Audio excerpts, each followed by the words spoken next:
Hi, my name is Sam Cusimano, and welcome to Electricity for Progress. Today we'll be exploring the Ibanez analog delay AD80.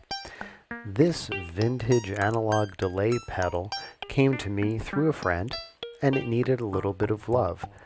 I cleaned up the pedal, did some fine-tuning with the trim potentiometers inside, and 3D printed a little nub, here, check it out, on the bottom, to fill a hole which somebody had drilled into it.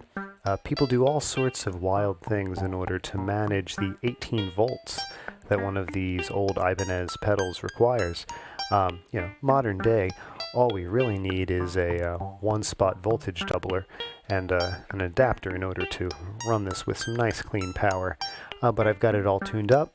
I've got my MonoPoly from Korg in the background here, and we'll go through a little example of the pedal and some of the settings.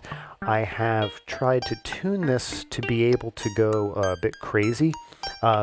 Using the trim potentiometers inside, you can have the clock speed, the delay time be trimmed up to something that's fairly short, higher quality sound. There's more artifacts the longer it goes. And then there's also the repeat, the feedback rate, which can be adjusted through a couple potentiometers on the inside.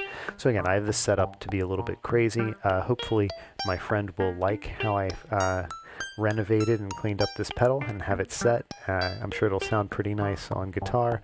Let's see how it sounds on this MonoPoly.